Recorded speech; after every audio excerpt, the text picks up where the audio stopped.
కారణేతు వ్యాఖ్యేయ.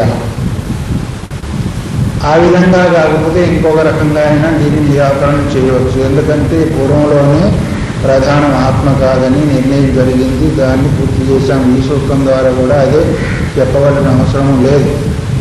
అయినప్పటికీ అదొక రకంగా సూచించారు. అట్లా కాకుండా పూర్వసూత్రంలో ఈ ఆత్మ కాదని నిరస్త సమస్త గౌణత్వ సాధారణత్వాశంకయ, సమస్త గౌణ ప్రత్యయాలంతా కూడా నిరస్తం అంటే నిరాకరణ చేయబడింది. ప్రధానమందు గౌనంగా ఆత్మశబ్దం ప్రయోగింపబడుతుంది అని రకరకాలుగా మహాత్మా భద్రసేన వగైరా వగైరాన్ని సూచించి నిరస్తం చేశారు, నిరాకరణ చేశారు. అయినప్పటికీ ఇక్కడ మళ్ళీ దీనిలో చెప్పవలసిన అవసరం లేదు. తర్వాత స్వతంత్ర ఏవ ప్రధాన కారణ నిరాకరణ హేతురు వ్యాఖ్యేయ. స్వతంత్రంగానే ప్రధానము కారణము కాదు అని అవన్నీ గౌణము ముఖ్యం చెప్పవలసిన అవసరం లేదు.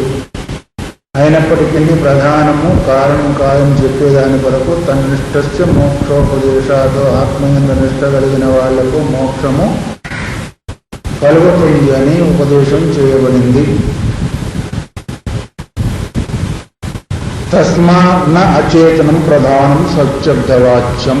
అందువల్ల ప్రధానము సత్ శబ్దం చేత చెప్పబడే వాచ్యార్థం అయ్యేదానికి అవకాశము లేదు. అందువల్ల ప్రధానము జగత్కారణం కాదు. ఇంకా ఉపమానాలు చెప్తున్నాడు. కుతశ్చన ప్రధానం సచ్చబ్దవాచ్యం.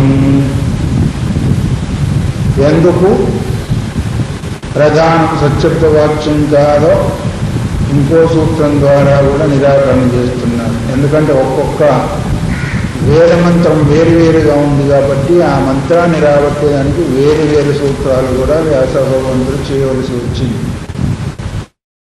ఆ మంత్రాలకు అనుగుణమైన సూత్రము కావాలి. అందుకొరకే ఇంకో రకంగా కూడా సచ్చబ్ద వాక్యం ఇది ప్రధానం కాదని నిరాకరణ చేస్తూ 8వ సూత్రం హేయత్వావచనాచ్చ. హేయత్వ అవచనాచ్చ. అవచనాత్ చ 3 పదాలు ఉన్నాయి ఇందులో. హేయత్వాత్, హేయత్వ, అవచనాత్ చ 3 పదాలు ఉన్నాయి ఇందులో. యది అనాత్మైవ ప్రధానం సచ్చబ్దవాచ్యం. ముందు చెప్పిందే కొంచెం అన్వయం అవుతూ ఉంటుంది. ఎందుకంటే మాటమాటికి చెప్పినందువల్ల అవగాహనకు వస్తుంది. అనాత్మగా ఒకవేళ ప్రధానం సచ్చబ్దానికి మనం కారణం చెప్పుకున్నట్టయితే, అర్థం చెప్పుకున్నట్టయితే, సత్ అనే పదానికి వాచ్యము అనాత్మైన ప్రధానం చెప్పుకున్నట్టయితే ఏమవుతుంది అంటే కొన్ని ఆటంకాలు వచ్చే అవకాశం. స ఆత్మాతుత్తమసి ఇది ఉపదిష్టం స్యాత్. సా తదుపదేశ శ్రవణాత్ అనాత్మజ్ఞత తన్నిష్టో మా భూతి. ముఖ్యం ఆత్మానం ఉపదిదిక్షు తస్య హేయత్వం బ్రూయాత్. తత్వమసి శ్వేతకేతు అనే వాక్యం ద్వారా ఒకవేళ అదే ప్రధానమే ఆత్మ అనుకున్నట్టయితే తదు ఉపదేశ శ్రవణాలు, ఆ ఉపదేశాన్ని విన్నందువల్ల అనాత్మదయ, ప్రధానం అనాత్మైనందువల్ల, జడమైనందువల్ల. వినేవాడెవడో చైతన్యం కలిగిన శ్వేతకేతు, చెప్పేవాడు ఉద్దాలకుడు చైతన్యం కలిగిన వాడు నిన్న చెప్పుకున్నాం. ఒకవేళ ప్రధానమే కారణమైనట్టయితే హేయత్వ అవచనాతో దాన్ని వదిలిపెట్టే అవకాశం ఉండదు. అందువల్ల దాన్ని వెంటనే ఉపాసన చేయవలసి ఉంటుంది. తదుపదేశ శ్రవణాలు అనాత్మజ్ఞతగా తన్నిష్టో మా భూతి. అది ఆత్మాని ఒకవేళ చెప్పినప్పుడు జడమైన కారణం చేత అది ఉపదేశము విన్నప్పుడు కలిగే ఆకాంక్ష అనుసరించి ఒకవేళ అనుష్ఠానం చేసి పొందుతాడేమో. అలా కాకుండా ఉండేదాని కొరకు హేయత్వ అంటే దాన్ని వదిలిపెట్టాలి. ఆ వచనాన్ని లేదు ఆ వాక్యాన్ని లేదా ఆ మాటను ఆ భావాన్ని అనేదాన్ని ఇక్కడ గుర్తు చేస్తున్నారు. తన్నిష్టో మా భూతి. తన్నిష్ట అంటే ప్రధానమైన ఆత్మనిష్ఠుడు కాకుండా ఉండేదాని కొరకు. మొదలు కొంచెం చెప్తా ఉంటాను కదా, అక్కడ పోతానేమో నేను మొదలు చెప్పాను గుర్తుగా అని అంటాం లేదా. అట్లాగే తత్వమసి మహావాక్యం ఉపదేశం చేసిన తర్వాత తత్శబ్దం చేత ప్రధానాన్ని పట్టుకున్నట్టయితే దాని అంత నిష్ట కలిగి ఉండి దాన్ని ఏంటిది ఉపాసన చేసినట్టయితే ఏమవుతాడు, ఉజ్వడమైపోతాడు. అందువల్ల ఆ దిశకే పోకుండా ఉండేదాని కొరకు హేయత్వం అంటే వదిలిపెట్టడము, హేయత్వం అంటే వదిలిపెట్టడం, హేయం అంటే చాలా హేయంగా ఉంది అంటే వికారంగా ఉన్న అర్థం కదా. ఇక్కడ హేయం అంటే వదిలిపెట్టడం అని అర్థం అవుతుంది. కాబట్టి ముఖ్యం ఆత్మానం ఉపదిదీక్షో తస్య హేయత్వం బ్రూయాతు. ముఖ్యమైన ఆత్మను ఉపదేశించాలనే ఉద్దేశం చేత తస్య అంటే ప్రధానం యొక్క ఆత్మత్వాన్ని హేయత్వం అంటే వదిలిపెట్టవలసింది, అది స్వీకరించవలసింది కాదు అనే దాన్ని గుర్తు చేసేదానికి చెప్పబడింది. తథా ఎట్లాగా యథ ఇక్కడ ఉపమానం ఇస్తున్నారు, ప్రసిద్ధమైన ఉపమానం, మీ అందరికీ ఉన్న ఉపమానం, మనం కూడా చెప్పుకున్న ఉపమానమే. అరుంధతి దిదర్శయిషు తస్సమీపస్థాం శూలాం తారాం అముఖ్యాం ప్రథమం అరుంధతీతి గ్రాహీత్వ. వివాహమైన కొత్తలో అనంతమైన ఆకాశములో అనంతమైన నక్షత్రాల మధ్యలో ఉన్న అరుంధతి నక్షత్రాన్ని చూపించాలి అంటే ఒకసారి అనుభవం లేని వరకు అదే అంటే వాళ్ళకు కనిపించదు, వాళ్ళు చూడలేరు. ఎందుకంటే ఎన్నో ఉన్నాయి, అక్కడే ఉంది అంటే ఎక్కడ చూడాలా? నక్షత్రాలు అనంతంగా ఉన్నాయి, ఆకాశం అనంతంగా ఉంది, దాని మధ్యలో అది అక్కడే కనిపించేది అంటే అన్నీ కనిపిస్తూ ఉన్నాయి. దేనిని పట్టుకుంటారు? దీన్నే స్థూలారుంధతిగా న్యాయం అంటారు. శివగీతలో కూడా వచ్చింది స్థూలారుంధతిగా న్యాయం అని, ఉపాసన వర్ణ యోగంలోనే దీనిలో వచ్చింది. అప్పుడు ఏం చేస్తారు అంటే అముఖ్యాం అరుంధతిం, అముఖ్యమైన అరుంధతి నక్షత్రాన్ని చూపించి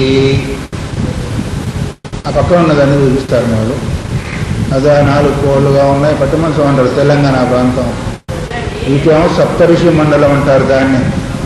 సప్తఋషి మండలం అంటే 4 కోళ్ళ మాదిరిగా 4 ఉంటాయి, అక్కడ 3 ఉంటాయి, 7 సప్త ఋషులని. లేదు పట్టిమంచం అంటారా?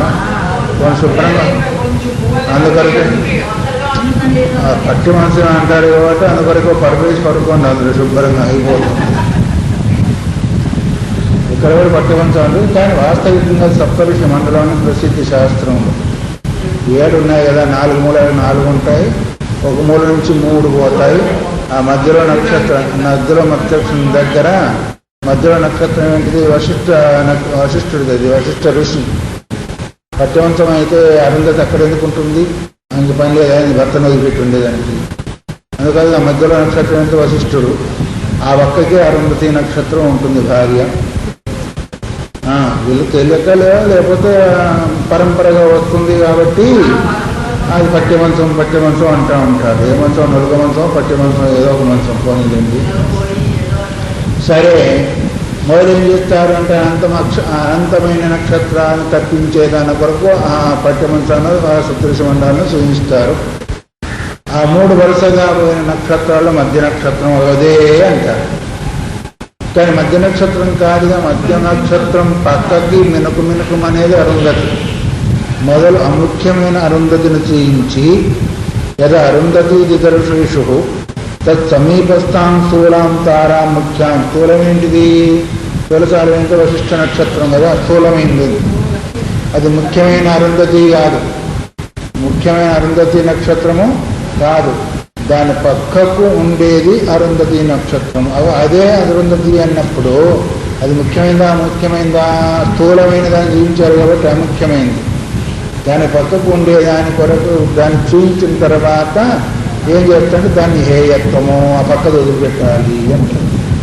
అందుకొరకు అనంతమైన ఆకాశంలో అరుంధతి నక్షత్రాన్ని చూపించాలంటే మొత్తం స్థూలమైన నక్షత్రాన్ని చూపించి తర్వాత ఎట్లాగే దాన్ని వదిలిపెట్టి ఆ పక్కకున్నారని పట్టుకున్నారు.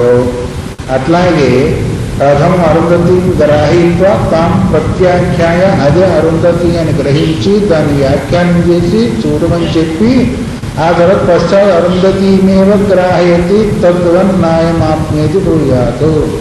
ఆ తర్వాత మళ్ళీ ఆ పక్కకున్న దాన్ని అరుంధతిగా గ్రహిస్తాడు కానీ ఆ మొదలు చూపించిన స్థూలమైన నక్షత్రాన్ని అరుంధతిగా గ్రహించరు చూసేవాళ్ళు. అందువల్ల ఇక్కడ కూడా మొదలు ప్రధానాన్ని ఆత్మ అని ఒకరు చెప్పిన తర్వాత మళ్ళీ వాస్తవిక ఆత్మ అని చెప్పేసి దాన్ని వదిలిపెట్టేదానికి అనే వృత్తి చేత కూడా చెప్పేదానికి అవకాశము ఉంటుంది. ఎందుకంటే హేయత్వ వచనాతు అని దాన్ని చెప్పేదానికి కారణం. నచ ఏవం అవోచతు సన్మాత్రాత్మావగతి నిష్ఠైవ హి షష్ఠ ప్రపాఠక పరిసమాప్తి దృశ్యతే. ఇక్కడేమన్నారు అంటే ఈ విధంగా చెప్పబడింది. ఎక్కడ అంటే ఛాందోగ్యోపనిషత్తులో షష్ఠ ప్రపాఠకం అంటే 6వ అధ్యాయంలో సన్మాత్రాత్మావగతి నిష్ఠైవ సదరూపమైన ఆత్మను తెలుసుకునేదాని కొరకే నిష్ఠ అంటే నిలబడగలిగి ఉండడము, ఆస్థ లేదు శ్రద్ధ కలిగి ఉండడము ఏం చెప్పబడింది? షష్ఠ ప్రపాఠక పరిసమాప్తి పరిదృశ్యతే 6వ అధ్యాయము చివరిలో మనకు కనిపిస్తూ ఉంటుంది. ఛాందోగ్యోపనిషత్తు 6వ అధ్యాయం చివరిలో మనకు అది కనిపిస్తూ ఉంటుంది. అయితే ఇప్పుడు సద్రూపంతో సత్ అనే శబ్దం ద్వారా ప్రతిపాదింపబడేది ప్రధానమైందా లేదా ఆత్మ అయిందా? అందువల్ల ప్రధానను ఆత్మను పోయి చెప్పినా మనకు చెప్పేది శాస్త్రం ప్రమాణం కాబట్టి 6వ అధ్యాయం చివరిలో సద్రూపమైన ఆత్మ ఎందు నిష్ట కలిగిన వాళ్ళకే మోక్షం చెప్పబడింది కాబట్టి ఇక్కడ ప్రధానం ఆత్మ అయ్యేదానికి అవకాశం లేదు, దాంతోపాటు జగత్తుకు కారణమయ్యే అవకాశం కూడా లేదు అని చెప్పారు. చశబ్ద ప్రతిజ్ఞా విరోధాభ్యుచ్చయ ప్రదర్శనార్థ. సూత్రంలో ఏముంది? చ అని శబ్దం ఉంది కదా, ఆ చ శబ్దం దేని కొరకు ఉంది అంటే ప్రతిజ్ఞా విరోధ అభ్యుచ్చయ ప్రదర్శనార్థ. ప్రతిజ్ఞ చేసిన దాని కొరకు ఏదైతే విరోధం వచ్చిందో దాన్ని నిరాకరణ చేసేదాని కొరకు అన్నది. ప్రతిజ్ఞ చేశారు సద్రూపమైన ఆత్మే జగత్ కారణమని ప్రతిజ్ఞ చేశారు. దానికి విరోధం ఏంటి? ఇంకేమో ఆత్మ ఆత్మ అని చెప్పుకుంటూ వచ్చారు కదా, వాటిని అంతా నిరోధం చేసుకునే దాని కొరకు చ శబ్దం ఎప్పుడు వస్తుంది అంటే కూడా అనేది ఎప్పుడు వస్తుంది చెప్పండి? కూడా అనే శబ్దం ఎప్పుడు వస్తుంది? ఇదివరకు ఏ అర్థాన్ని అయితే చెప్పారో ఆ అర్థాన్ని కూడా కలుపుకొని నిరోధం చేసేదాని కొరకు చకారం సూత్రము చెప్పబడింది. అందువల్ల సన్మాత్రాత్మావగతి నిష్ఠైవ అయి షష్ఠ ప్రపటిగా చశబ్ద ప్రతిజ్ఞా విరోధాభ్య ప్రదర్శనార్థ సత్యపి హేయత్వవచనే ప్రతిజ్ఞా విరోధ ప్రసజ్యేత. ఆ విధంగా అయినప్పటికీ హేయత్వం అనే వాక్యంలో కూడా ప్రతిజ్ఞా విరోధము కలుగుతుంది అంటే కలిగేదానికి అవకాశం లేదు. ఎందుకంటే ప్రతిజ్ఞ చేసిన వస్తువు నిరూపణ జరుగుతుందే కానీ అక్కడ దానికి విరోధం వచ్చే అవకాశం లేదు. ఎందుకంటే ఇలాంటి శృతి స్మృతుల యొక్క అభిప్రాయ ప్రకారము నిరూపణ చేయబడింది కాబట్టి ఏదైతే ప్రతిజ్ఞ చేశామో దానికి అవిరోధంగా ఉండి దాన్ని సార్థకం చేస్తూ వస్తూ ఉంటుంది. కారణ విజ్ఞానాద్ధి సర్వం విజ్ఞాతమితి ప్రతిజ్ఞాతం. ప్రతిజ్ఞ ఏం చేయబడింది శాస్త్రంలో? కారణాన్ని తెలుసుకున్నంత వల్లనే కార్యం తెలియబడుతుంది. ముందు ఇస్తాడు ఆ కారణాన్ని తెలుసుకుంటే కార్యం తెలియబడుతుంది అని. కారణం ఏంటిది అంటే ఆయా వస్తువుకు కారణం ఉంది కదా, లేదా ఈ ప్రపంచానికి ఒక కారణం ఉంది. ఆ కారణాన్ని ఇక్కడ మనకు గుర్తు. ఇక్కడ కారణ విజ్ఞానార్థి సర్వం విజ్ఞాతం ఇది ప్రతిజ్ఞాతం. ప్రతిజ్ఞా విరోధం అన్నాడు కదా, శాస్త్రం ఏదైతే ప్రతిజ్ఞ చేసిందో దానికి విరోధం రాకుండా ఉంటుంది అనే దాని కొరకు చకారము వినియోగం చేయబడుతుంది. ప్రతిజ్ఞ ఏంటిది? ఇక్కడ ఉపమానం ఏంటి అంటే శ్వేతకేతువు గురుకుల వాసానికి వెళ్ళాడు. వెళ్ళి బాగా చదువుకొని వచ్చాడు. అధ్యయనం చేసుకొని వచ్చిన తర్వాత నేను చదువుకున్న అహంకారం కలిగిన తర్వాత ఉన్నతాసనం మీద కూర్చున్నాడు. తండ్రికి నమస్కారం చేయకుండా నేను బాగా చదువుకున్నాను కదా అని ఉద్దేశించాక, సరే వరే వీరికి చదువుకున్నది అంటారే, చదువుకున్నాను కంటే చాలా నయమని తెలుగులో ఒకటి ఉంది. గురుకుల వాసంపై ఇంతకాలం చదువుకొని వచ్చి ఏం చేశాడు వీరికి అసలు వినయం విధేయత లేదు, వీడిని ఎట్లాగైనా అని ఒక దారి తీసుకోవాలి. తండ్రి కదా, తండ్రి కాబట్టి తన సంతానము అజ్ఞాన స్థితిలో పోతూ ఉంటే ఎట్లాగైనా బాగు చెయ్యాలనే భావన వాళ్ళకు ఉంటుంది. ఎప్పుడైతే మరి ఇక్కడ ఈ స్థితి కనిపించిందో అడుగున్నా, నాయన నువ్వు చదువుకొనొచ్చు కదా. చాలా బాగా చదువుకున్నాను, చాలా చదువుకున్నాను. అయితే నువ్వు చదువుకున్న దానిలో ఉత్తమాదేశమప్రాప్తాయన శృతం శృతం విభవతి అమతం మతం విజ్ఞాతం విజ్ఞాతమితి. తమ ఆదేశమప్రాక్ష, మీ గురువుగారిని ఆ ఆదేశాన్ని అడిగావా అని అన్నాడు. ఎవరు? శ్వేతకేతుని ఉద్భాలమైన తండ్రి అడిగాడు. ఏమని, నువ్వు గురుకులంలో చదువుకున్నావు కదా, నువ్వు గురువు దగ్గర తమ ఆదేశం అప్రాక్ష, ఆ ఆదేశాన్ని నువ్వు అడిగావా, ఆ ఉపదేశాన్ని నీవు అడిగావా? ఏ ఉపదేశం అంటే ఏనా శృతం శృతం భవతి, ఏది వినకపోయినప్పటికీ నీవు విన్నట్టుగానే ఉంటుందో, ఏది చూడకపోయినప్పటికీ చూసినట్టుగానే ఉంటుందో, ఏది అమతం ఏది మననం చేయకపోయినా మననం చేయబడిందిగానే ఉంటుందో. ఇంకేముంది?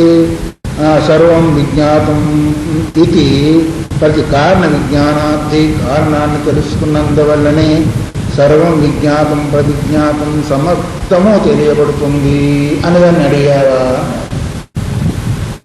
ఏది తెలుసుకున్నందువల్ల సర్వం తెలియబడుతుంది, ఏది విన్నందువల్ల అంతా వినబడుతుందో, దేని జ్ఞానం కలిగిన తర్వాత అసమర్థ జ్ఞానం కలుగుతుందో అలాంటి ఉపదేశాన్ని అడిగావా అని ఏం చేశాడు? ఇక్కడ ప్రశ్న వేశాడు. అయ్యో ఇది మా గురువు గారికి తెలియదేమో, నాకు చెప్పలేదు అన్నాడు. మా గురువు గారికి తెలియలేదేమో, నేను చదవలేదంటే పోయేది కదా.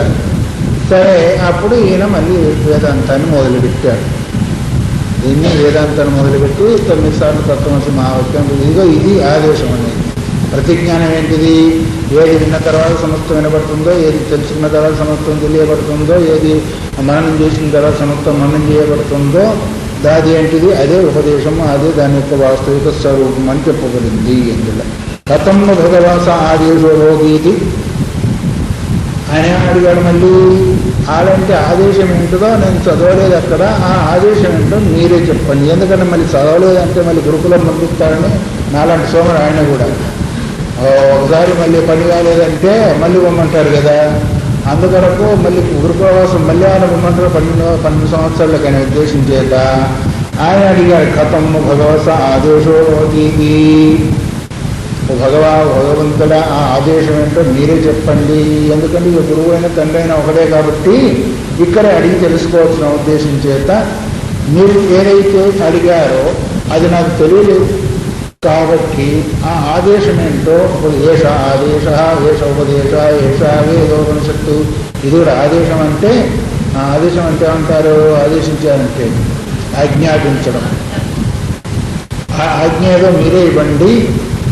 ఆ తర్వాత ఈ విధంగా అడిగారు. శ్వేతకేతు అడిగిన తర్వాత ఆయన చెప్తారు. యథా సౌమ్యేకేన మృత్పిండేన సర్వం మృణ్మయం విజ్ఞాతం స్యాద్వాచారంభణం వికారో నామధేయం మృత్యేత్యేవ సత్యం ఏం సౌమ్య స ఆదేశో భవతి. శ్వేతకేతు అడిగాడు, ఆ ఆదేశం ఏంటో చెప్పండి అని మొదలు అడిగాడు కదా. ఆదేశం ఏంటో అడిగామన్నాడు, నాకు తెలియలే అన్నాడు. ఆ ఆదేశం ఏంటో మీరే చెప్తాన్నాడు. ఇప్పుడు ఇది నాయన ఆదేశము అన్నాడు. ఎట్లాగే ఏకేనా సౌమ్యేన మృత్పిండేన సర్వం, మనం ఒక మట్టిని తెలుసుకున్నట్టయితే కొండలన్నీ కూడా మట్టిగానే తెలియబడతాయి. ఒక బంగారాన్ని తెలుసుకుంటే నగలన్నీ కూడా బంగారం తెలుసుకుని. అట్లాగే ఇంకో ఉంది, మృణ్మయం విజ్ఞాతం భవతి సద్వ్యాచారంభం వికారో నామధేయం. దాని వికారాలు, నామము, రూపము అన్నీ కూడా వాచారంభణం మాత్రమే ఉన్నది. మృత్తికేవ సత్యం, మట్టి మాత్రమే సత్యం. ఇది నిన్న మనం సాయంత్రం చెప్పుకున్నాం విశాలంగా. ఏ విధంగా చెప్పుకోవాలో అంత విచారంగా చెప్పుకున్నాం. ఇదంతా కూడా నామము, రూపము, అస్థి, భాతి, ప్రియము ఇవన్నీ కూడా కేవలం వాచారంభరం మాత్రమే తప్ప 3 సత్యం, అస్థి, భాతి, ప్రియము, నామము, రూపము. అందుకరకే మృత్తిక మాత్రమే సత్యం, మిగతాన్ని కూడా వాచారంభరం మాత్రమే. అంటే ఆయా వార్తకు అందించి ఆ వార్త ప్రకారంగా మరి గుర్తు చేసుకుంటారు, అంత మాత్రమేను. అందుకొరకు ఏ ఒక్క విజ్ఞానం కలిగిన తర్వాత సమస్తము దాని యొక్క రూపమే తెలుస్తుందో, అంటే మట్టి యొక్క విజ్ఞానం కలిగిన తర్వాత కొండలన్నీ కూడా మట్టి అని తెలుసుకుంటారు. అట్లాగే దాన్ని విన్న తర్వాత మొత్తం కూడా ఒకటి అని ఎట్లాగే తెలుసుకుంటారో, అదే కూడా అధికార మృతికేత్య సత్తు ఏం సౌమ్య ఆస ఆదేశో భవతి. ఇదే ఆదేశము, ఇదే ఆదేశము. అట్లాగే ఏ ఆత్మను తెలుసుకున్న తర్వాత ఈ సమస్త జగత్తులన్నీ కూడా తెలియబడతాయో అదే సత్యము. ఎట్లాగైతే ఇక్కడ మృతికే సత్యం అన్నాడు లేదా మట్టే సత్యం అన్నట్టుగానే ఏ ఒక్క ఆత్మ విజ్ఞానం చేత సమస్తం తెలియబడుతుంది కాబట్టి అదే సత్యము అని ఈ విధంగా శ్వేతకేతుకి ఉద్దాలకుడు చెప్పిన మాట మనకు కనిపిస్తూ ఉంటుంది. ఇదే ప్రతిజ్ఞ అన్నారు. ప్రతిజ్ఞా విరోధం వస్తుందన్నారు కదా, ఆ ప్రతిజ్ఞా విరోధం రాకుండా ఉండేదాని కొరకు ప్రధాన కారణత్వవాదాన్ని హేయం అంటే వదిలిపెట్టదగింది అనే విషయం ఇక తెలుస్తూ ఉంటుంది. కాబట్టి ఏవం సౌమ్య ఆదేశ ఇది వాక్యోపక్రమే శ్రవణాకు. వాక్యం ప్రారంభం చేసినప్పుడు ప్రారంభ దశ ఆయనకి చేతచేతకు వేదాంతము ప్రారంభం చేసినప్పుడు మొట్టమొదటి వాక్యం ఇది.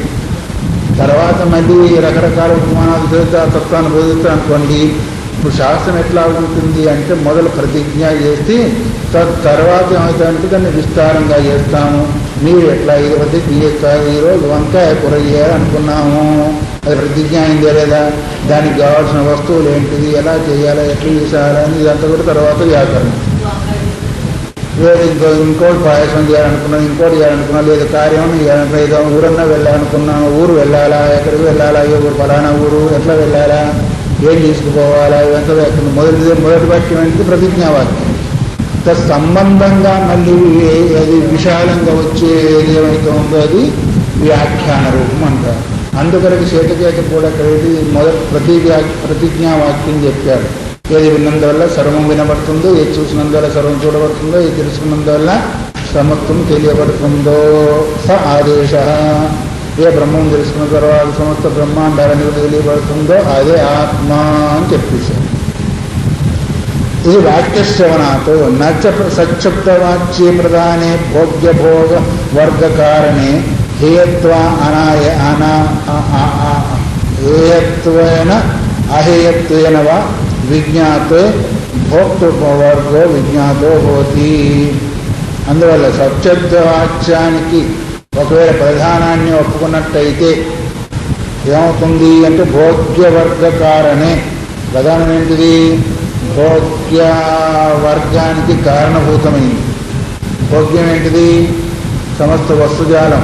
భోగ్యం అంటే భోజ్యం, భోగ్యం. భోగ్యం అంటే అనుభవం. భోజ్యం అన్న భోక్తం అన్న రోహంగా కనిపిస్తుంది, కానీ అనుభవానికి వచ్చేదేమో భోగ్యము, అనుభవానికి రాకుండా ఉండేదేమో భోజ్యం. వచ్చింది భోగ్యము, అనుభవానికి రాకుండా ఉండేది ఏంటిది?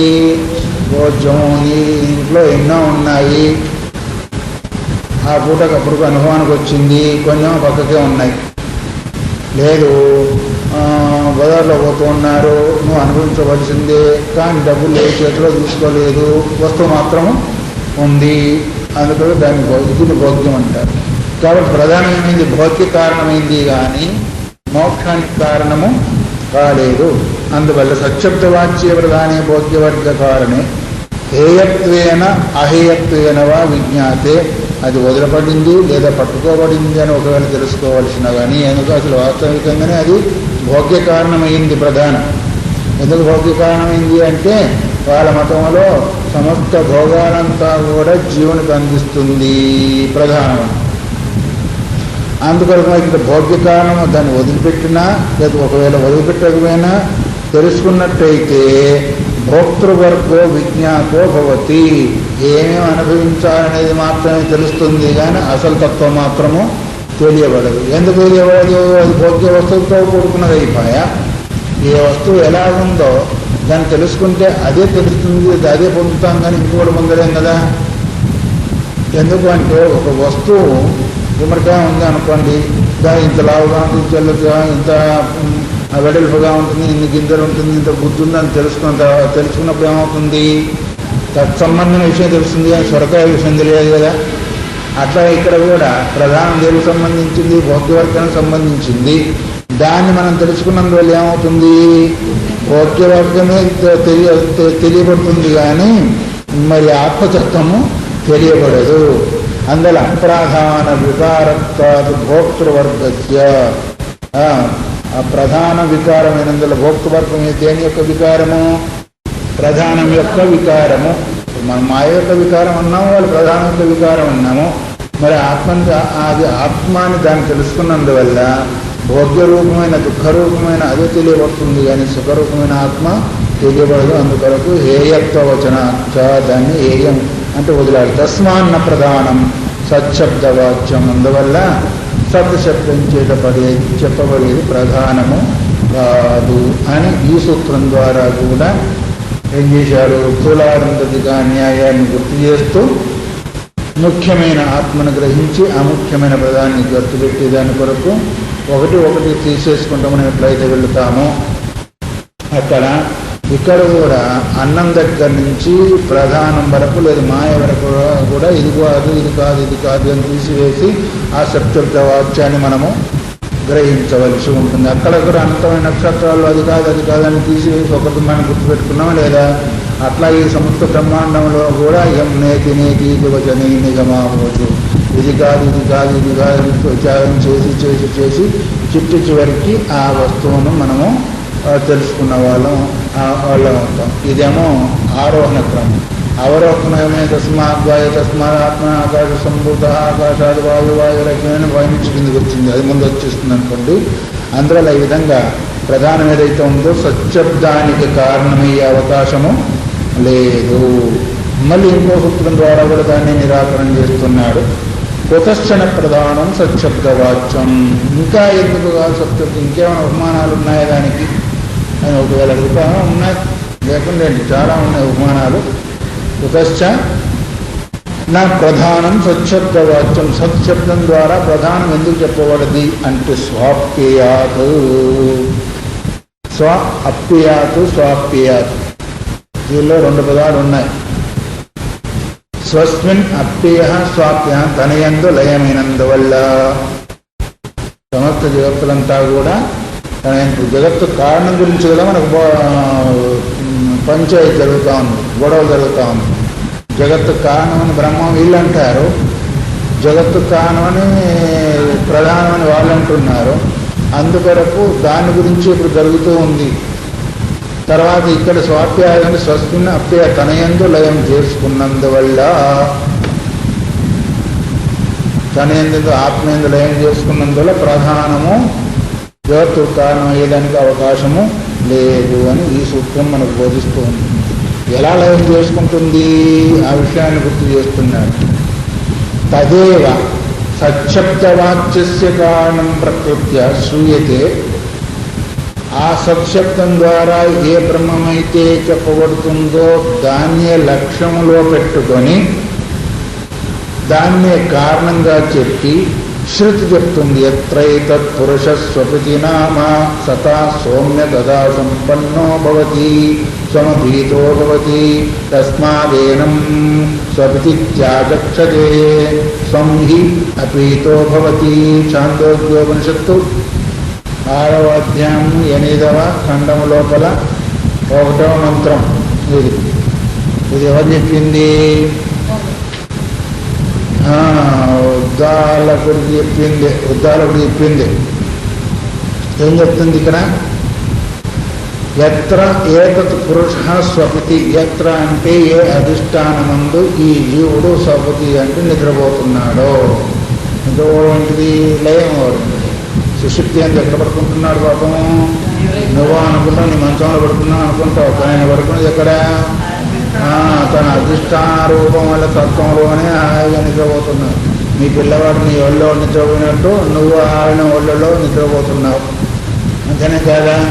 అందుకొరకే ఎత్ర అంటే ఏ అధిష్టానం ముందు ఏతత్ పురుష, ఈ పురుషుడు అనేవాడు లేదు జీవుడు అనేవాడు స్వపతి నామా. స్వపతి అంటే నిద్రపోతున్నాడో. సుశుక్తికారం ఎక్కడుంటాడు? అధిష్టానమందు మాత్రమే ఉంటాడు కాబట్టి సతా సౌమ్య సదా సంపన్నో భవతి. సతా అంటే ఆ సత్పదార్థంతో, సత్ అంటే సత్పదార్థము, సత అంటే ఆ సత్పదార్థంతో, సౌమ్య అంటే సౌమ్యుడా. సౌమ్య అనే శబ్దం ఎవరికి వాడుతున్నాడు? శిష్యుడైన శేషకేతుడికి వాడుతున్నాడు. సౌమ్య అంటే సౌమ్యుడా. సదా సంపన్నో భవతి. సంపన్న అంటే అర్థం ఏంటిది? సమ్యక్ పద్ధతి గమ్యతే ఇది సంపన్న. ఆయన సంపన్నుడయ్యా అంటాం. అంటే అర్థమేమి? ఉన్నవాడని కదా. సంపన్న అంటే ఉన్నదంతా కూడా తన దగ్గర వచ్చింది కాబట్టి సంపన్నుడు అంటాడు. అట్లా సమ్యక్ పద్ధతి అంటే సంపూర్ణంగా దాని యందు లయించుకోవడం లేదా పొందడము, దీని సంపన్న అంటారు. అంటే చేరవలసిన దగ్గర చేరింది అని. నీ దగ్గర ఏదైనా చేరితే ఎట్లాగైతే సంపన్నత్వం వచ్చింది అనుకుంటున్నావో అట్లాగే ఇతను కూడా సంపన్నుడైపోతా. అంటే అది అటుపోతుంది, ఇటు రాకుండా మొత్తానికి పోయి అందులో కూర్చుంటాడు, లయమవుతాడు. తదా సంపన్నో భవతి స్వం అపీతో భవతి. స్వం అపీత అంటే తస్మిన్ అపీత అంటే తనయందే, లేదంటే ఆత్మయందే. అపీత అంటే లయమైపోతుంది. అపీత అంటే అపీత, దాన్నే లయము అనే శబ్దం కూడా వాడతారు. ఎక్కడ లయం అవుతాడని పోయి స్వస్మిన్ తనందు తానే లయమవుతాడు. తస్మాత్ ఏనం స్వపతి త్యాగక్షతే. అలా లయనమైన కారణం చేతనే ఈ జీవుడు నిద్రపోయాడు అంటారు.